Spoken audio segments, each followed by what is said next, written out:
Hello, lovely to know that you're all in the room for this second session of Snakes and Ladders. It's going really well and we're having some very interesting provocations sent to us with the first session.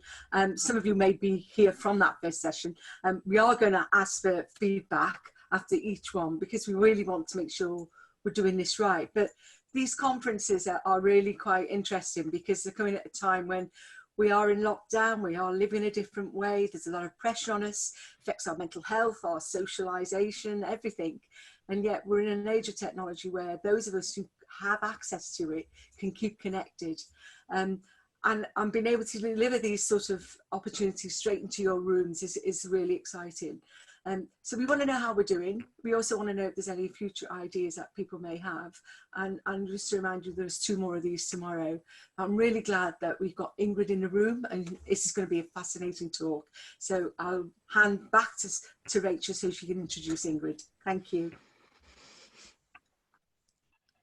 Okay, so my introduction to Ingrid's work was one of those totally fluke things.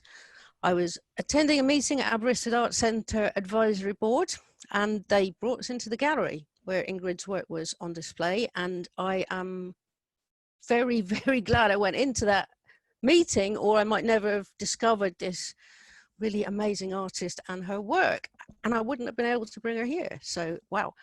And that exhibition, unusually for an exhibition, we were encouraged to touch and play with all the objects, and it was genuinely an actual fun experience. It was like playing, not like being an art exhibition. Each display had its own secret interaction and they all did different things. And to think that a ceramic artist can bring so much technology into her work and yet it's still object-based. And then I started to realize that the VR and the AR and the QR, you know, Ingrid was using all that stuff 8 years ago, and I'm asking, why don't we know more about this? Why aren't we using more of this technology? What's the reason? It's not too difficult, it's not too expensive, and that's some of what Ingrid's going to tell you about. But it's just, there's so much fun to be had with these technologies, and they are much more accessible and much more available than you might think. And weirdly, given the topic, this was part of what Grace Quantock was talking about earlier when she had us thinking about the impact that a piece of AR or VR can have on somebody. And sometimes the weight of that experience is too much, but with Ingrid's work, it's really fun. And I'm going to shut up and let you listen now. Over to Ingrid. Lovely. Thanks, Rachel. Thanks for such a lovely introduction, and hello, everybody. I'm going to try my best to fit within my 40 allocated minutes. I am very ambitious with what I can fit into 40 minutes, but hopefully there'll be something of use to everybody as we go through. So first, just a little bit about, oh, hang on, let me get, there we go. Hope you can all see that. So I work in Cardiff School of Art and Design, where I teach on the Maker program. I'm a principal lecturer there, and I'm also an academic lead for interdisciplinary curriculum, bringing all the different subjects together, which I particularly enjoy doing. But as Rachel said, I'm also a ceramic artist, and this is part of the exhibition, part of the touring show that Rachel would have seen, and I'll talk about some of these works. I'm also involved in lots of different research projects. This is a Eastern DC project, which is a European project, and I cite this because it might be something that people are interested in getting involved in. We're going to have a big festival in Cardiff, hopefully, fingers crossed, God knows what's going to come, next spring, bringing a lot of different European interactive artists together, and there'll be lots of open calls going out for work in relation to that. So just plugging that at the outset. And also I'm a part of the Cluster project. I'm a co-investigator for Cluster, and it means that I get to work with lots of, I suppose, different companies looking at new products and experiences and services linked with the screen-based industry. And that's really fascinating because I'm a ceramicist, and suddenly I'm kind of working in very different sectors. And I suppose that's one of the things about Snakes and Ladders in terms of being able to access different, I suppose, sectors with sort of experience working with digital technologies. So ordinarily at this time of year, I would be like last year in China or India, working with the British Council doing research projects on maker culture and traditional crafts and the synergies between traditional craft and kind of the tech movement. But of course, as we all know, we have spent the last 4 months kind of in a lockdown scenario. And this has been my new, I suppose, avenue, hens. I came to France the week before the travel ban, and we're fortunate. We have a home here. My husband lives here. And so I've gone from kind of a very busy academic life to being a very cloistered life in a very rural part of France, and hence become quite significant to my life and my work, as you'll see. So just to talk about the sort of idea of snakes and ladders, and I suppose the opportunity and challenges that are afforded to us through technology. One of the biggest things I think we have to think about is, I grew up in 1970s Ireland, and what you see on the screen is the media and communications technology that we had in our home. And every one of those things, apart from that little brownie camera, was attached to the home. It didn't come out with you. It didn't move with you. It stayed plugged into the wall. So for me, that massive shift from analog to digital has sort of completely transformed how I see the world, being the generation that has spanned that change. So on the image here, you've got a 3,000-year-old pot from Mesopotamia, and next to it you have my iPhone, which I call my spatial temporal wormhole, because an awful lot of time disappears into it. And frequently I have to explain to my students who are a generation younger than me that these two things are actually quite different, the pot and the spatial temporal wormhole. The reason why it's got black dots on it is because I was scanning it for a piece of work, and it is a 3,000-year-old honey pot from Mesopotamia. So I didn't want to damage it by making replicas. I wanted to scan it. And this idea, when you're a material artist, and bear in mind I studied ceramics and photography back in the 80s, early 80s, so I was very much a traditional material artist, very much coming through it, and this idea that we could turn atoms into bits and bits back into atoms was just magical for me. It was almost supernatural. So here I've scanned the pot, and here I'm 3D printing a replica version of the pot for a piece of work. And I suppose what's really exciting in that sense is that it affords you a whole level of new possibilities that were kind of hitherto unknown to us. The idea that I could capture in 3D digitally an object, manipulate it and reproduce it, or do whatever I wanted to do with it was a bit mind-blowing. But for me, it was never about moving onto a screen and becoming a screen-based artist, because it was very much about the material and the objecthood of objectness, the materiality, the traditions, the cultures, the material cultures that are linked with it. And that's what's drawn me always to objects and object making. And this thing, I suppose Heidegger talks about it in the way he calls it poiesis, the act of something coming into being. And that's so thrilling, to have a material sense of something or a process knowledge that allows you to take, raw earth and fire it and turn it into something that will last millennia. So that's always been thrilling for me. So whatever I talk about in terms of technology, at heart I'm still a ceramicist. And I suppose what's really interesting, if we're thinking about how a traditionally trained ceramicist would approach technology, I really want to demystify, I suppose, what we think of as technology. And we've all had, as we were just talking before we started, a baptism by fire into Zoom and other kind of communication media, because we've had to in lockdown.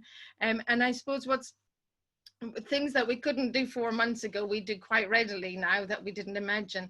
And for me, working with technology and the way I work with technology, it breaks down the black box of technology. It's about actually getting to the behind the black box, into the black box, and understanding that the very same things that in a sense work in ceramics, the same materials and processes and craft skills and hand-eye coordination that I need to make a ceramic object are exactly the same as I need to make a piece of bespoke electronics. A soldering iron is needed, welding is needed, understanding the materials are needed. So the links, I suppose, the synergies moving towards technology and non-screen based technology from a craft background is not too dissimilar.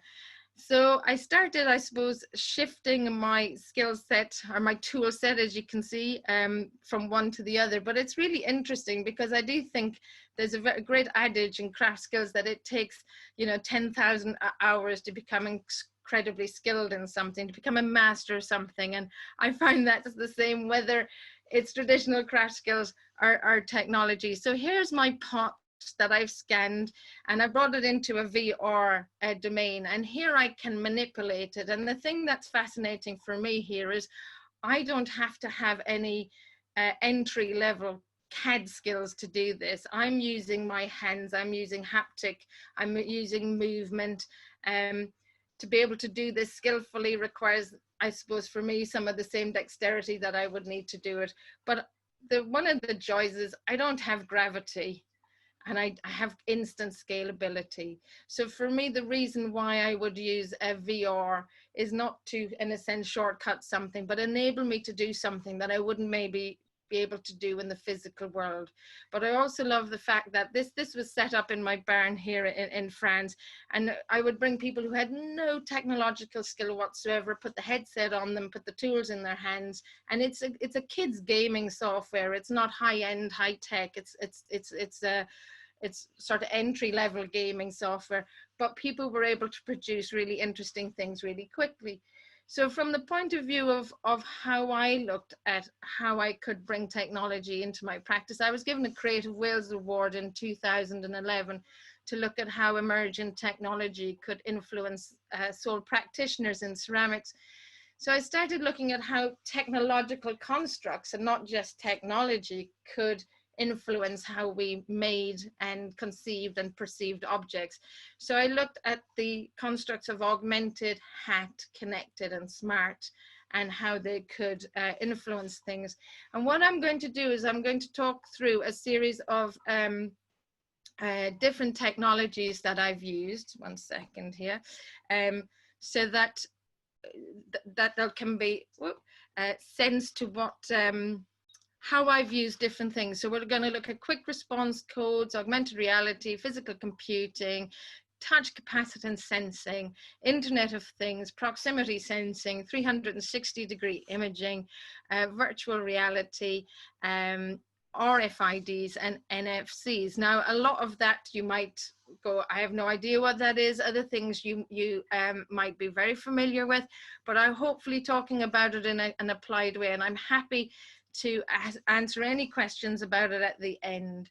So I've just realized here that I haven't, I didn't set my stopwatch, so I'm not clear on my time. So Rachel, you might need to give me a little marker because the time doesn't show on my screen. So one of the first things that I looked at was using QR codes, quick response codes. Anyone who's been to China in the last 10 years will see that these proliferate Chinese society and culture and environments are quite extraordinary. But quick response codes are a very quick and easy way to be able to access web-based content. So this was a very early piece called Match.com, and what you did is when you scanned the piece, it took you to their online dating profile. So this was a courting couple who from 1850, a Staffordshire flatback. And I went on and I created actual dating profiles for them on what was then the very popular dating website, Match.com. So they were written as if they were from 1850. She was a Staffordshire lass and he was Burslem boy. and she got lots of attention. He didn't, sadly. And then Match.com threatened to sue me for having inanimate objects on their dating site, so that came down. Then I started looking at different ways in which we could use static objects for kind of more iterative engagement. So this is Little Red Riding Hood, and when you scan her, she takes you to different protest sites. So here the content behind the QR code would change, and her figure would appear at different sort of rallies or protests or things like that, because basically the wolf is, what is your fear? What is your challenge? What are we fighting against? So she became quite an activist. But the nice thing is, if you had her on your mantelpiece, you could go back month after month and there would be a different concern to be made aware of. This is a piece from the Hunt Museum in Ireland.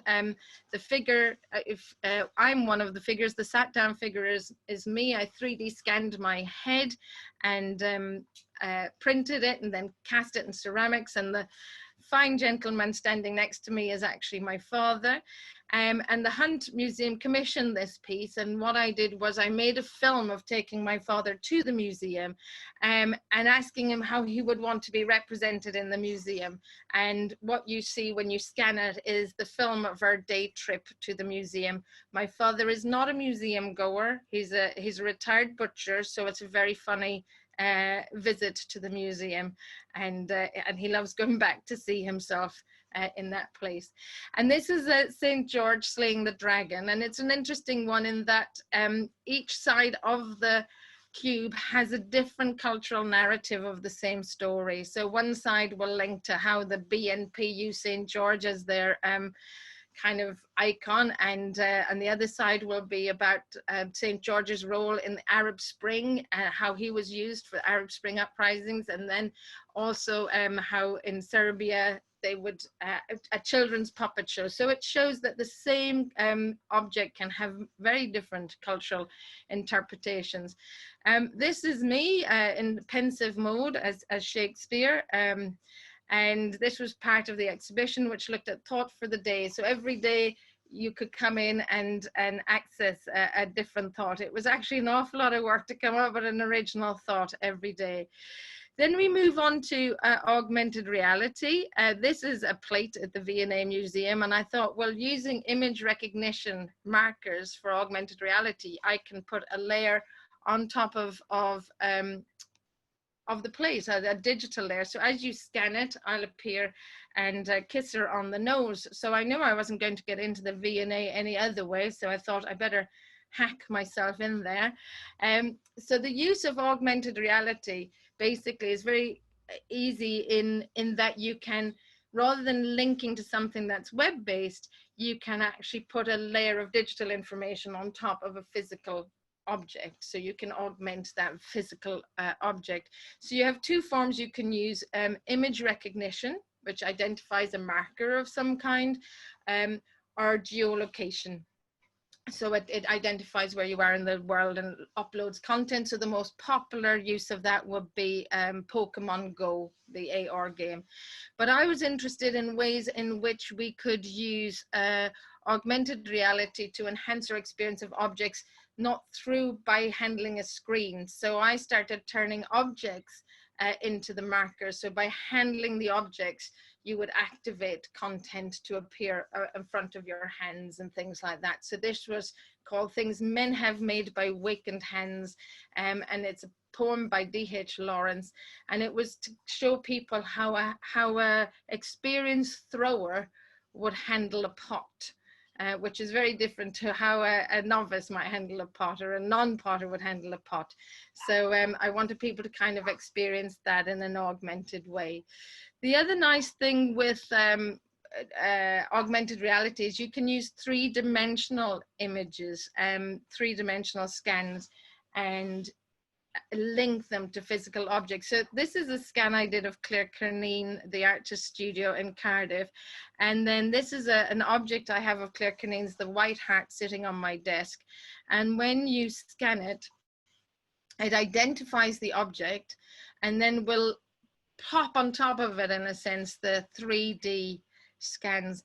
Now, I think what's really important to say here is that all of my research, where possible, is open source.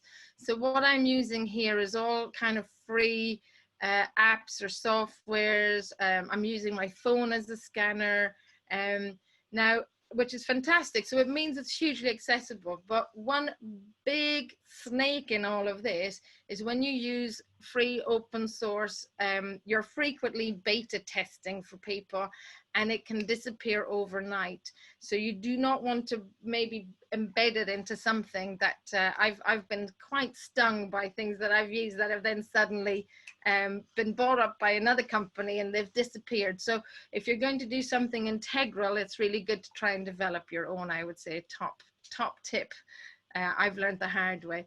So this is also where I can take a digital form, I can manipulate it. This teapot on the top is the first 3D digital object. I love the fact that the first 3D digital object in the world was in fact a teapot.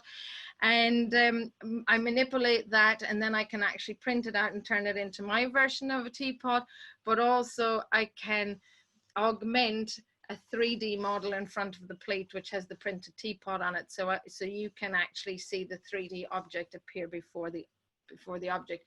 So that's different ways in which I use augmented reality, but I use it a lot for teaching resources. Like if you take a tool off the wall in our workshop, you can scan the outline of the tool and it will show you how the tool is used. You know, there's some really lovely useful applications of augmented reality, because it will also link to sound, not just film, so it can link to recording. So it's I think in terms of certain accessibilities, it's really good. It does have issues because as all of these technologies do, image recognition is very reliant on the image being a strong graphic, and also you don't want a lot of shifting light shades and things like that, because it can interfere with the pickup. And it's very good for linking to websites as well, but if you're streaming a lot of content, you have to keep it quite short so the streaming time isn't too long. So this is a piece of work where I've moved into more physical computing. This is currently opening in a show at New Brewery Arts on Saturday. And this is called the Campanologist Teacup. And it invites people to ping a cup.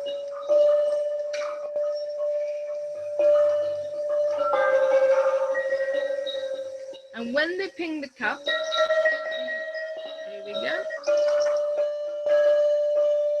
The sound of the ping activates a series of electromechanical devices which cause these rubber balls to bounce around inside the horns. And the horns are cast ceramic horns, cast from a gramophone, and the ear on the front of the horn is my collaborator, John Piggott, who worked on this with me. It's his ear that I've scanned and printed and cast and added to the horn, so he's listening to the cup, because in ceramics we use the ping of something to be able to identify, one, the material, is it faulty, how high it's fired, how thick it's cast, how well it's thrown. So we use our ear to ascertain a real sense of value. So this piece of work was about how we can use our ear and the materiality of ceramics. So this has been on tour, would you believe it, since 2013, and amazingly it's still on its first cup, which I can't believe, and it's been pinged thousands and thousands and thousands of times, and I've got a box of backup cups, but people are quite gentle, I think. This piece is called a ceramaphone, and basically I wanted to see if I could play my dinner plates. Could I use my dinner plates to play tunes? So we basically took a 1930s gramophone and replaced one technology with another. We replaced a needle stylus with an optical stylus, two optical styluses like you would use to read a CD, those old things. And what you can do is you take your, oh, I think that might not play. You take the plate, you place it on, and the stylus will read where the gold is and where the mat is. So you get this kind of binary pattern of sound and light, depending on which plate. And it comes through the speakers, which have ceramic balls in them, which bounce around. So it becomes quite, the sound itself becomes kinetic as well. So the sound becomes visual. It's a nice way to be able to play your dinner plates, and they're completely functional as dinner plates. So a lot of what I like to do is take what's absolutely normal and ordinary in our lives, things we're very familiar with, and just try and shift how we might be able to perceive them. This piece is called Ceramic Sonic Shatter, and it was the piece I showed at the beginning where I was scanning the 3,000-year-old pot. And here we've got a replica I've made, and this is using touch capacitance sensing. So basically, we have enough electrical charge in our body to complete a circuit. So if we touch something conductive, we can activate a switch. So what this basically does is I've repaired the porcelain or bone china shattered pot as you would ordinarily with copper pins. But those copper pins are connected to very tiny wires. So when you touch them, they will play the sounds of the pot smashing. So what I've done is at some point I've cast loads and loads of pots, different clay types, different firing types. They all make different sounds when they smash. It's something we're very familiar with as ceramicists, knowing the sound of things smashing. So, but they all make incredible sounds. When you slow those sounds down, they're completely orchestral. So what can be an awful sound becomes something really quite beautiful. So people are invited to touch the copper pots, copper pins, and the sounds come through the speaker hand. That's why the hand is there. It's not to high five like somebody did in exhibition. And as it's touched, then you'll hear this different kind of orchestral lexicon of sound.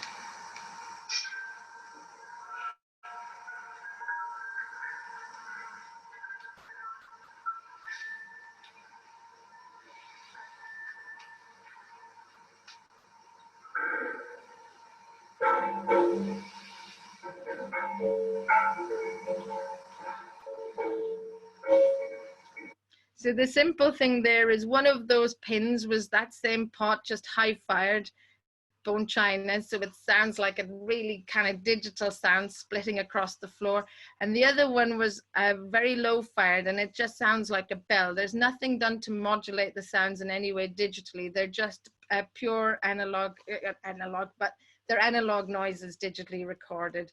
So that's ceramic sonic shatter.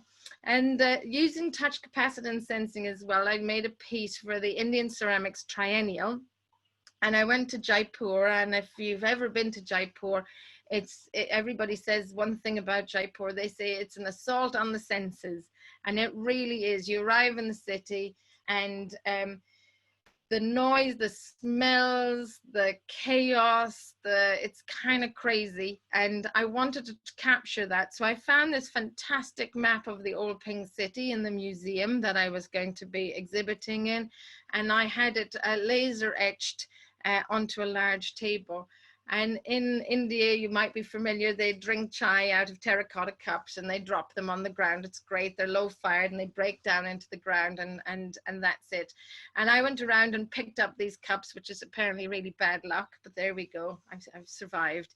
And I put these cups back together, and what happens is you can, I put gold lustered shards I lustered some of the shards and some of the pots, and I repaired them. And you can basically, as you go around the city, and you can touch the areas where the different pots were found, and it links through to recordings of each place where the pot was found. So here we go.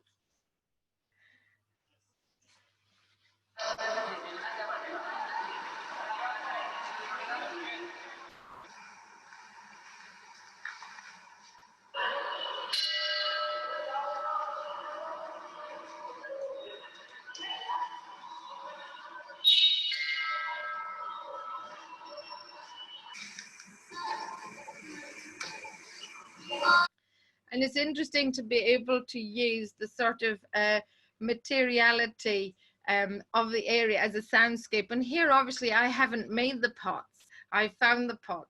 And as a ceramicist, I could easily make the pots, but I thought, no, these have to be the objects from that place which heard that noise, that lived in that space. And this is one of the man who made one or two of those pots. And he would never, you know, in India, he would never go to the museum down the road to see his pots. But I went back to visit him with the catalogue of the exhibition, and he was quite thrilled to know his tiny little pots were on the show. And as I said at the beginning, I used to travel a lot. Whether I'll travel again is another thing. But I'm always amazed that when we travel, and this notion of kind of souvenirs, and growing up in Ireland, anyone who traveled, you'd bring back a souvenir and it would go on top of the telly or the radio. And when I travel now, I always find it hard to readjust to where I might be, because you might be staying in an ibis, which looked like an ibis in Cardiff, and you could be, I don't know, in Indonesia. So I now always put on the local radio, because local radio is a fantastic way to kind of just hear, well, everybody's jingles are terrible for one thing, but it's a way of feeling acclimatized. So this is called souvenir, and as you each of the objects has come from the areas I collect, obviously ceramic souvenirs on my travels, and I cast them and things like that, and it brings you to those recordings.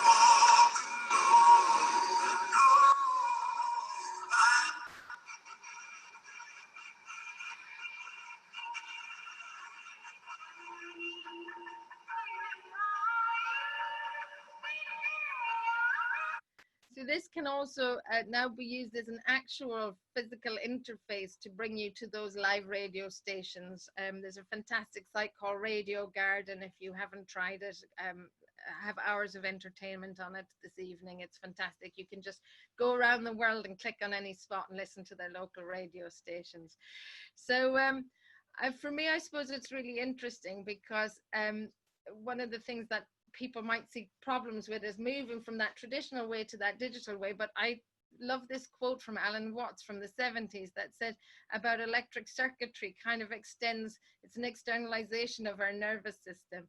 So in looking at that, I started thinking about connectivity and how we can kind of connect object to object communication. And again, this handsome, charming man is my dad, and he lives in Ireland, and he is completely and utterly technophobic.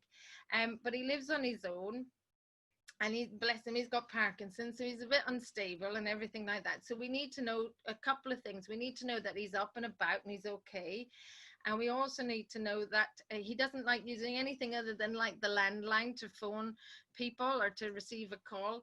So what I designed for him was an IoT cozy.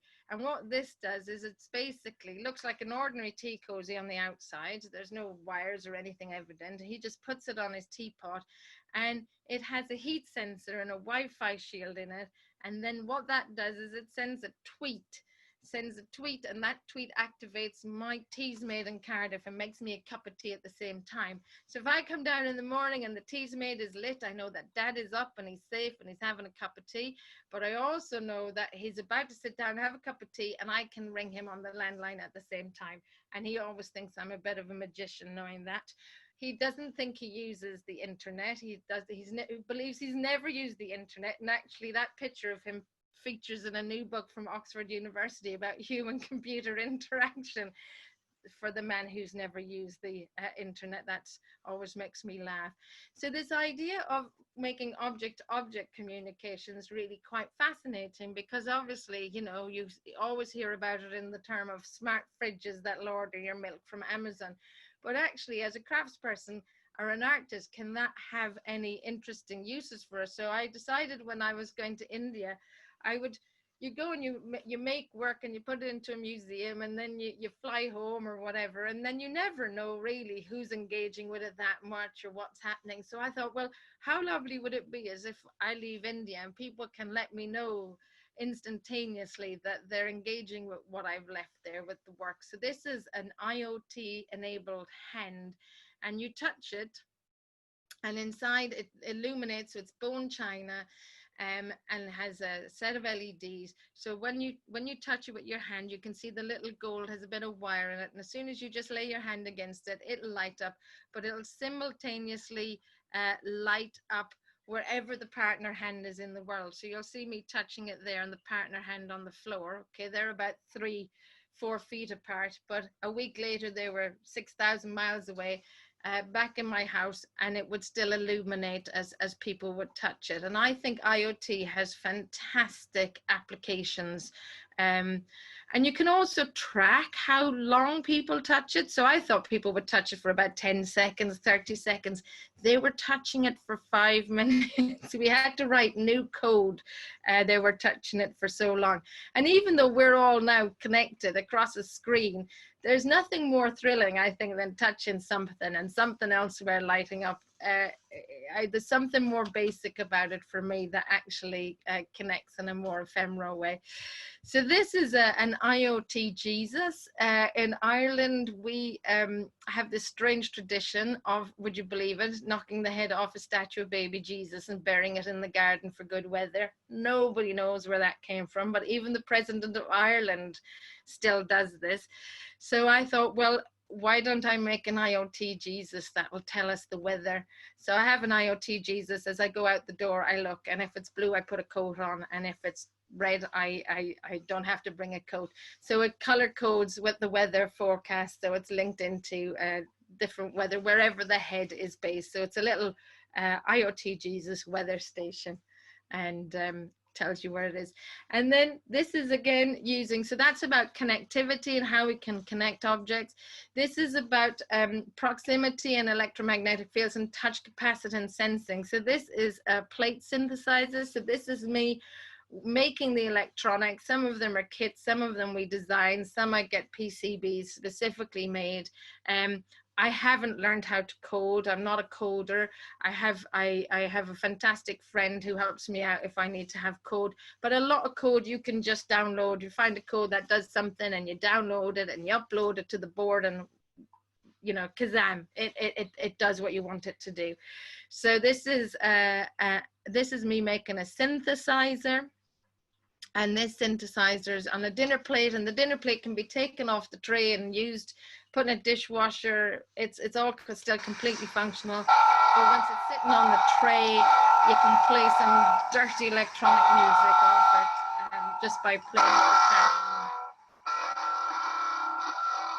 And the beauty of this is, I suppose, seeing the levels of interaction you might have at a museum. It kind of, you know, changes how people might view their dinner plates. And this one, you can run your hands across the wall and it'll play all different notes.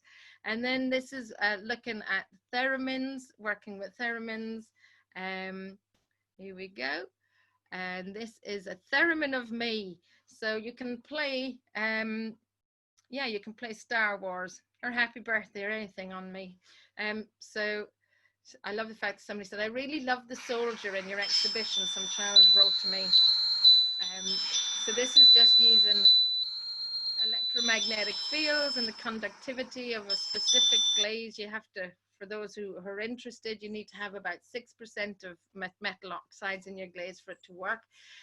This is experiencing what it is to be inside a teapot, I suppose, or what touch feels like on a teapot.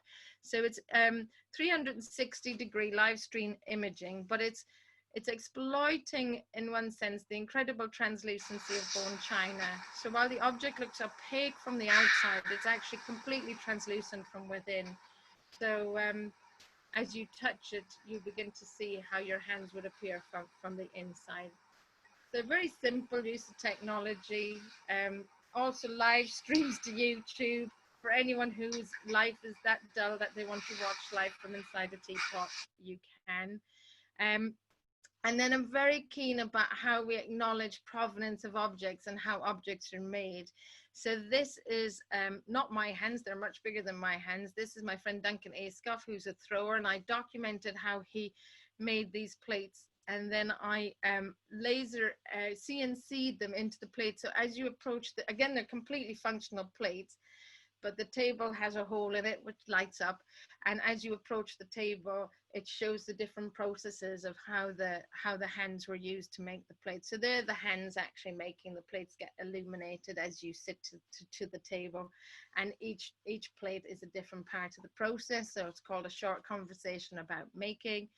And this is again for my dad was told to give up milk for his diet, and I said, oh, we need to get you, make sure you don't burn your mouth. So I made him a self-cooling cup for a laugh, and this cup basically, again, it's a completely functional cup, but it's just exploiting the gold luster patterning that I've put on, and as you move it on the saucer it'll turn on and off, and the fan will come on and cool your tea for you, so you don't burn your mouth.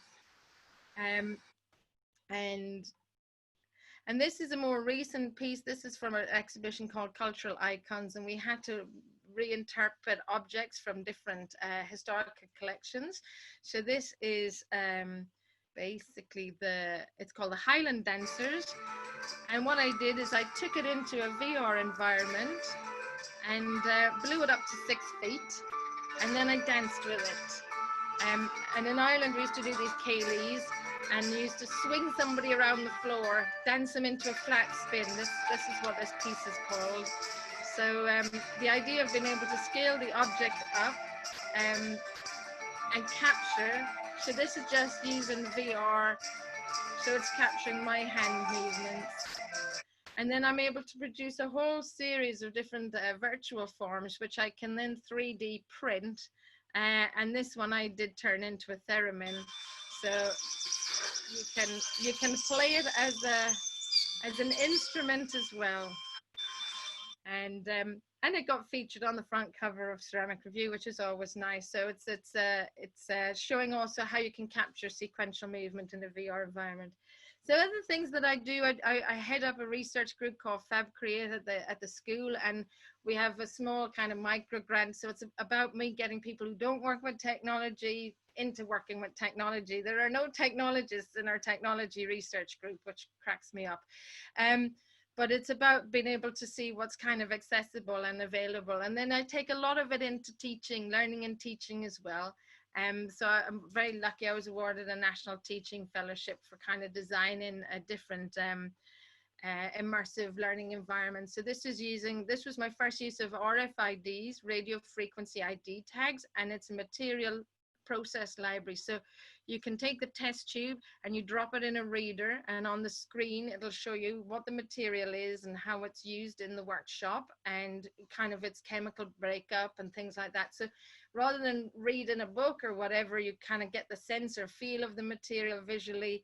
I also work in a lot of collaborative projects. This was one with the Mary Rose Museum and a professor of podiatry, scanning the bones of people dead for 500 years and their shoes is a very interesting thing. But it's about being able to take a little bit of skills I've got and maybe scanning or something like that and applying it to other areas, which is what I think is really kind of fascinating about accessibility and the way it opens doors.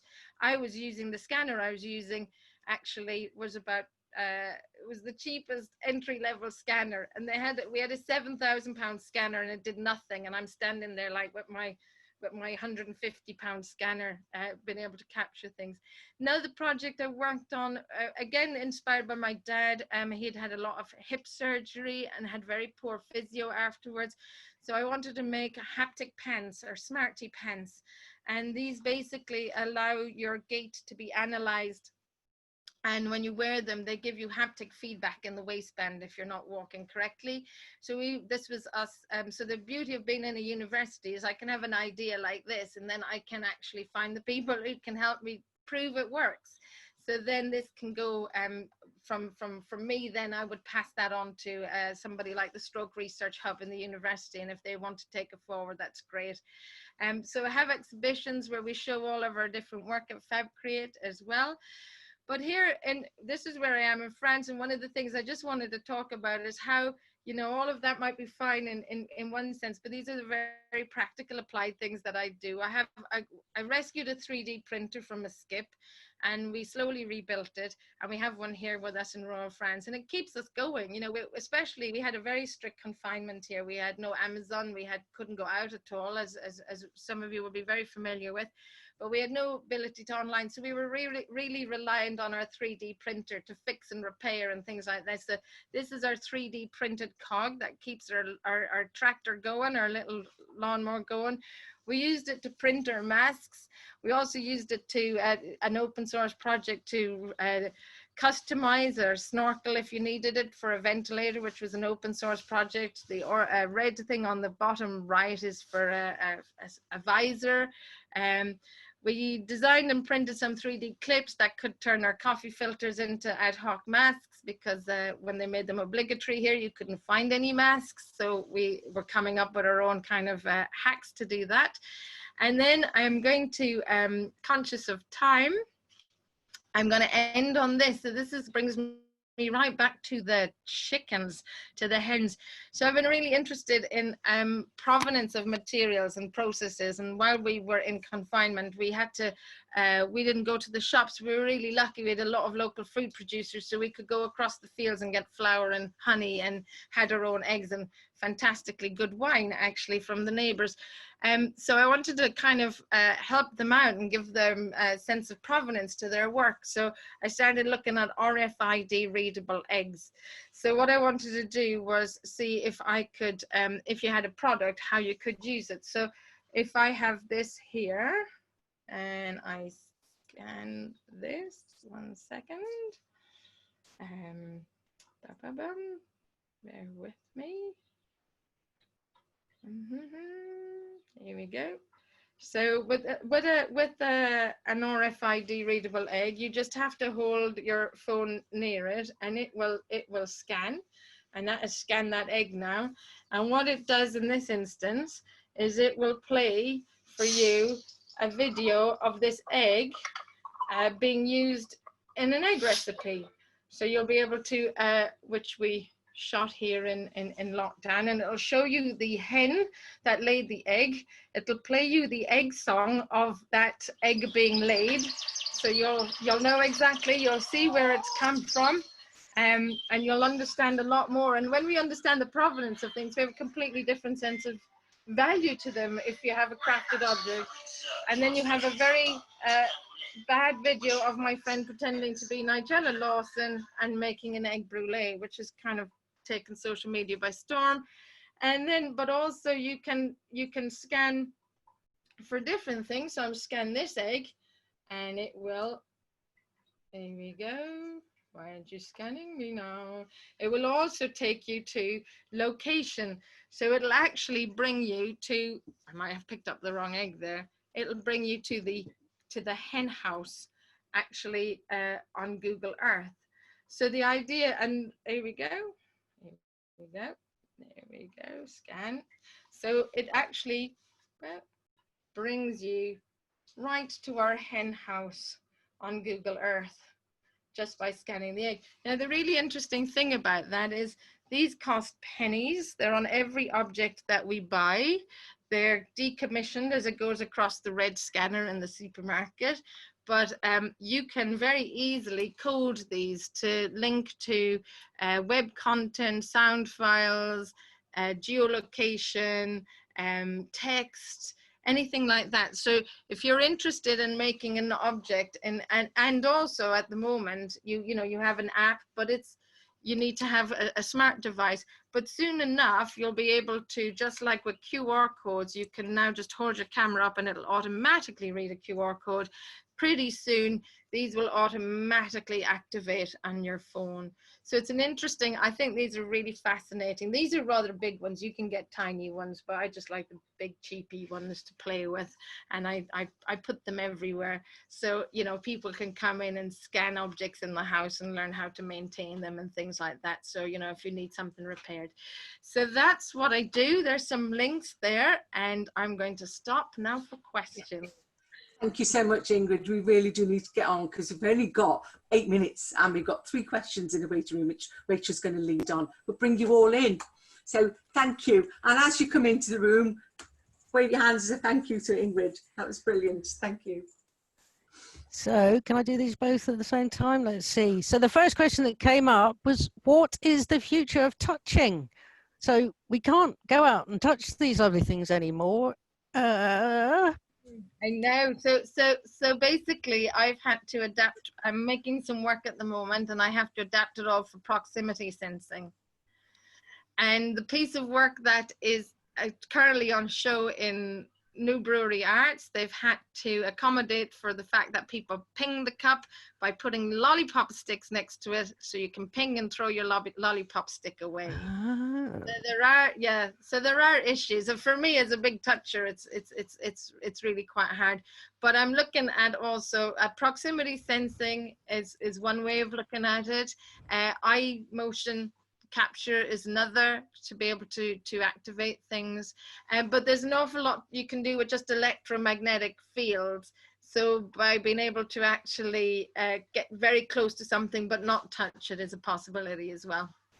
Yes, you don't, like we pay for things now without touching. So yeah, same thing, isn't it? And all the pay stuff, that's just that. Yeah, amazing. So you know, I can hold that up to something rather than hold my phone to it. I can put that into something and hold it, and it'll activate all sorts of things. These have got like they'll last for 50 years. They've got Wow. a charge, tiny charge, and they will last for 50 years. Amazing. So they need no power. Yeah. We need to get, after this, I need to get some links from you. I need to know where people can access this open source software, where people can buy this stuff and know how to get the code for it all and how it all goes together. Couple more questions. Somebody's asking, is the Fab Lab only for students at the university, or are other people able to do workshops there? Fab Lab's completely open. So it's usually groups can go in. It's an outreach arm of the university. So any groups that are interested, there's workshop. I mean, obviously they come with a cost, but they're not. It's not expensive for what the access that you get. The guy who runs it, Martin, he's a graduate of mine. He's fantastic. Yeah, the more the merrier. We want to make it as open and as accessible as possible. Wow. Is it closed at the moment? It is actually open for production, but I don't know if it's open for public use. But I know they're working, but okay, that people are sending them their files and they're just printing. And it might be a bit early for us to think about sending a group there anyway, but you know, one day I think there's a lot of people that be interested in doing that. Sure. Another question we've got here, and I'm not sure this is such a thing, but somebody's asking about QR codes. You need a device that will read them, but most mobile phones will do that. Same with our AR. That's just an app issue. And then some exhibitions I've been to have loaned out devices. Yeah, you can do that. I've moved away from AR because I find it a little bit problematic in terms of connectivity. IoT, I'll give you all the bad news. IoT can be problematic in things like universities that have strong firewalls for their being able to access their so you know, like things like Aberystwyth Arts Centre is actually part of Aberystwyth University, so getting around the Wi-Fi credentials is very hard. So you know, so they're finding, so it's always worth looking at, if you're going to do any Wi-Fi enabled work, really check with the gallery that they've got the bandwidth to be able to deal with it. And also, I suppose some people will see having a device as a big technological hump of resistance, you know, but I have found, because I've obviously been doing this since 2011, that's really diminished now. And the idea is, the interesting thing with QR codes is that pretty much every new phone, you know, if your phone's less than 2 years old and you go to photograph an object with a QR code, it will also load the QR content into your browser as well as take the photograph. So you don't have to open an app or ask them to download another app. But most AR apps are proprietarial, so you will actually have to ask people to have a specific app. Yeah. Or get Okay. one designed for an exhibition. That's the other way of doing it. Actually, Yes. just the exhibition. Rachel, And if you saw someone in the chat ask what the actual little round discs are called. These are RFIDs, radio frequency ID tags. They're the same thing that's in your contactless card or your Oyster card or anything that opens a door for you. They're the same thing, but these are just big ones. They're usually like that size, but I think they frighten people when they're even that small. And I think they're quite sexy. They're quite silvery and shiny. Right. there is a generational thing with phones. Some of them, the newer ones will do it automatically. The older ones, you might have to put an app onto it But with any QR codes. Anyway, 2000 and anything will have a barcode reader, will read a QR code. yeah. So if you've got any smart device, you should be able to get it. I've never come across one in the last 4 years with any student I've worked with who didn't have a phone that could handle it. Right. Even I do know people who don't even have a smart device though at all. So there are still barriers to that, are there? But yeah, most smartphones you can make it do it one way or another for sure. We're coming to We're an going to end have now. to, yeah, I'm sorry. We kind of wish we could go longer, but we have to wrap it up. Can I just Huge. finish because we need to get the poll out? Yeah, yeah, okay. that's the poll coming up now. Just a little bit of feedback. They are all single choice questions, except the last one's a multiple choice. You can take as many or as little as you like. Don't have to answer it. That'd be great if you did. If you had access needs and they weren't met, can you please get in touch because we want to do better all the time. You can email me, Rachel at dacomrie.com. Put that in the chat.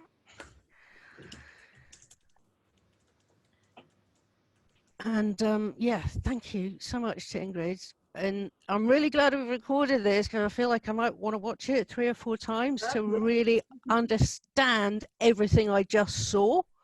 Yeah. Because yeah, it's epic, isn't it? I mean, there's so much in there that you can start doing things with, and maybe we'll. In the last slide, there's my links, and that will bring you to websites and the FabCreate website and things like that. So anything to do with any of the projects I've talked about, all the information will be there. Great. Get in touch if you need those. We'll send those out. Don't hesitate to contact me. My contacts are on there as well. Thank you. Well, thank you, Ingrid. That was fantastic. Yeah, and everybody. Really good. And we're going to keep looking at your work. And thank you for Rachel for hard work putting it together. Thanks for coming. Keep safe and see you soon. Bye.